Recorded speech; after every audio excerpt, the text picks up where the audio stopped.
कबीरदास जी ने क्या खूब कहा है, कल करो सो आज, आज करो सो अब। जिंदगी में हमें ऊपर वाले बहुत से मौके देते हैं, लेकिन हम उस मौके को ठुकरा कर किस चीज़ का इंतज़ार करते रहते हैं कि वो मौका अब आएगा, अब आएगा, और एक बार वो मौका आके निकल भी जाता है।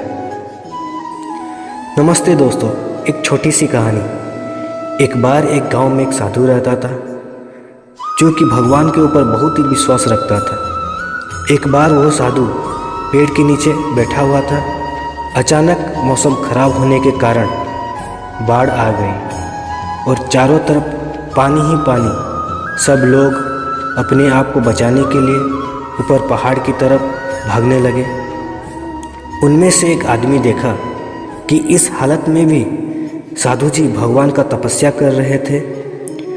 वो सोचा कि वो शायद अपने आप को बचाने के लिए भगवान को बुला रहे हैं, और वो आदमी ने साधु जी से कहा, अरे आप जा क्यों नहीं रहे हैं, आप इस पानी में डूब जाएंगे। साधु बोला, अरे हमें क्या होगा, भगवान की तपस्या कर रहा हूँ और भगवान मुझे आएंगे बचाने के लिए। ये बात सुनते ही वो व्यक्ति वहाँ से चला गया। धीरे धीरे पानी साधु के कमर तक आ गया। अब लोग वहाँ से नाव लेकर निकलने लगे तो उनमें से एक ने साधु से कहा, अरे पानी आपके कमर तक आ गया है, आप हमारे साथ चलो, नहीं तो आप डूब जाओगे। साधु ने फिर उससे बोला, नहीं नहीं, मुझे कुछ नहीं होगा, भगवान आएंगे मुझे बचाने के लिए। और यह बात सुनते ही वो नाव वाले भी वहाँ से निकल गया। कुछ देर बाद पानी इतना बढ़ गया कि साधु के सर तक पहुँच गया, और अब लोगों को बचाने के लिए हेलीकॉप्टर आने लगे। एक हेलीकॉप्टर साधु के पास आया और वो आखिरी हेलीकॉप्टर था। साधु के पास नीचे रस्सी फेंका और बोला, इसे पकड़ो और ऊपर आ जाओ, नहीं तो डूब जाओगे।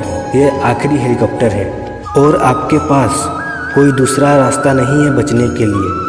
साधु ने कहा, यह रस्सी वापस खींच लो और यहाँ से चले जाओ, मुझे आएंगे भगवान बचाने के लिए, मुझे उनके ऊपर पूरा भरोसा है। यह सुनते ही हेलीकॉप्टर वहाँ से चला गया। पानी काफ़ी ऊपर आ गया, पेड़ डूब गया और साधु की डूबने से मौत हो गई। मरने के बाद साधु भगवान के पास गया और बोला, हे भगवान, मैंने पूरी ज़िंदगी आपकी तपस्या की, मेरा सारा जीवन आपकी आराधना में लगा दिया, फिर भी इतना भरोसा के साथ इंतज़ार किया कि आप आएंगे और मुझे बचाएंगे, लेकिन आप नहीं आए और मैं डूब गया। यह सुनकर भगवान बोले, अरे मूर्ख इंसान, मैं 3 बार आया था, तीनों बार तुमने मुझे वापस भेज दिया।